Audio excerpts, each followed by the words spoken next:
there's nothing wrong with you. There's a lot wrong with the world you live in. This is a quote from an American actor, Chris Coffer, and it is probably one of the best quotes LGBT people can ever relate to. In the month of June, you might have seen colorful pictures like a rainbow colored flag or sticker like this on Instagram or several other social media apps. Actually, the month of June is also known as Pride Month.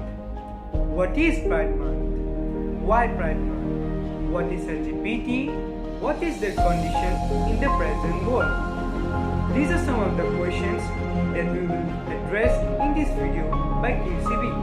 So let's go.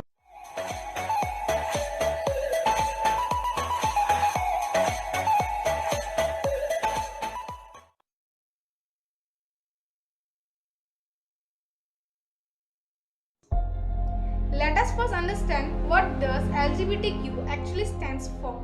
L stands for lesbian, G stands for gay, B stands for bisexual, T stands for transgender, and Q stands for questioning. These terms, lesbian, gay, bisexual, transgender, and questioning, describe well-defined groups within the gay culture. Since the first Pride movement in March 1917 in New York, Pride movements have spread almost to all the continents and countries. At first, the term used to represent these people was homosexual.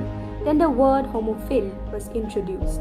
Later, when the lesbians demanded for more public identities, then the phrase gay and lesbian was introduced.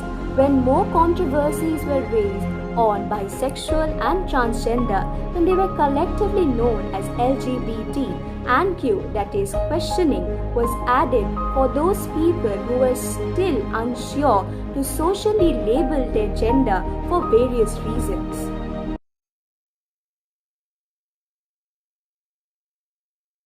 Now the question arises that why are the people belonging to LGBT community different from the non-LGBT community?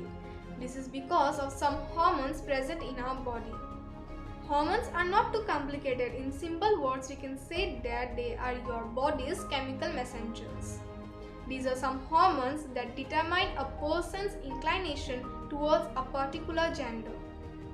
There are mainly two types of hormones responsible for determining the sexual characters, namely the testosterone in males and progesterone and estrogen in females.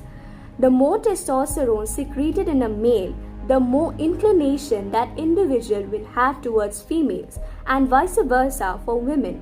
In non-LGBT people, the absorption of these hormones by the hypothalamus, the part of the brain, is quite controlled, leading to their inclination towards the opposite gender. In LGBTQ people, due to some fault of an epigenome, a process of DNA methylation works differently, leading to the different inclination or attraction. Explaining the meaning of terms like epigenome, DNA methylation, and the entire process in details will take a lot of time. So we have tried to keep the information as brief as possible.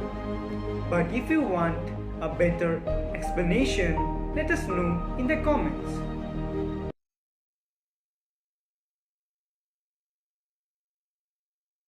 In 1969, New York police raided the Stonewall Inn, which was a gay club in the city's Greenwich Village. At this time, the police were legally allowed to arrest and even hospitalize the gay people.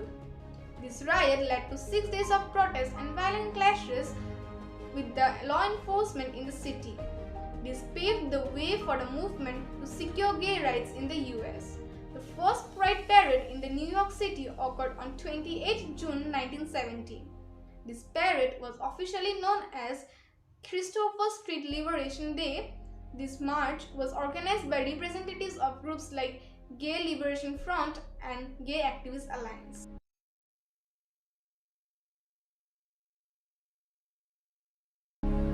What was the result of the Christopher Street Liberation Day? The result was that June came to be celebrated as the Pride Month. Pride Month is largely credited as being started by the bisexual activist Brenda Howard. She is also known as a mother of pride. Brenda Howard was the person who organized the Gay Pride Week and the Christopher Street Parade a year after the Stonewall riots. Since then, every year, June is celebrated as a Pride Month as a tribute to those who were involved in the Stonewall riots.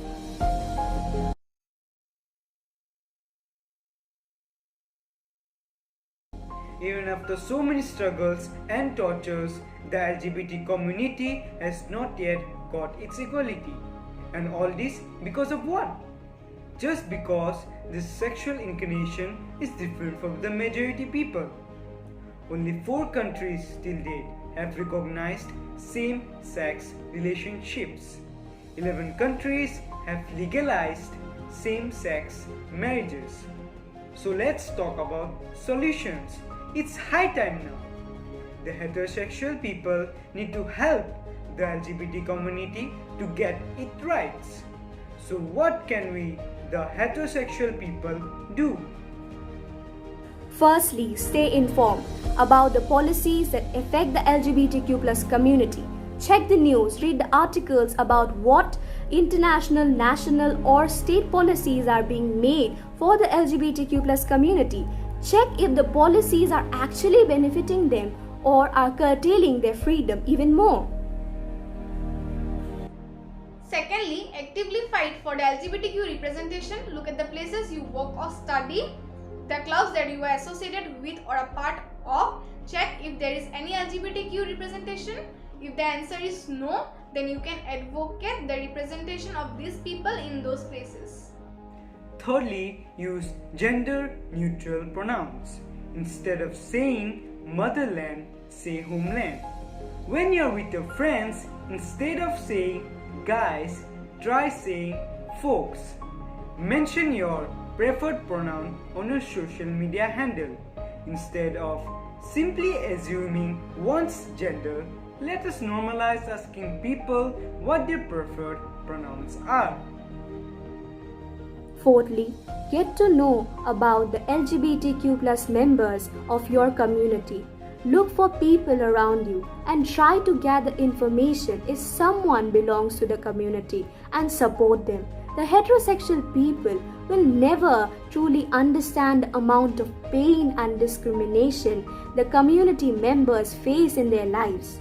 So talk to them and tell them that you support them, or let them know that you will be there anytime they need help.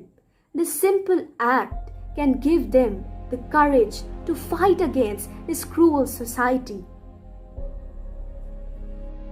The best way to understand how the LGBTQ community feels is by putting yourselves in their position.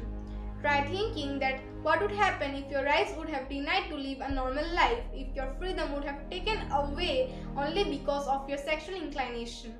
We don't understand why some of the people do not give equal rights to the LGBTQ community. We even know that 99% of the people wouldn't bother to think what we have said. But for those 1% people who really do care for the society, share this video with your friends and family and whoever you want to let them know that you support the LGBTQ struggles.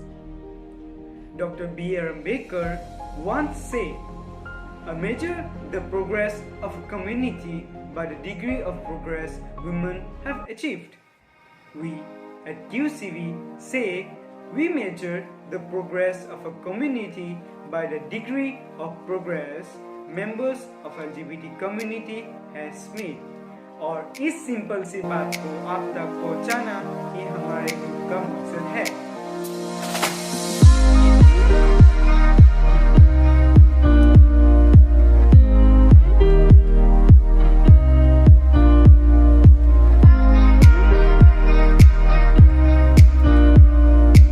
Like the video or found the content to be informative, then hit the like button. To support our YouTube, press the subscribe button down below. This is our Instagram handle. Follow us there to keep yourself updated. To watch more videos like this, click here. This is me, Samvid, along with my teammates from QCV signing off.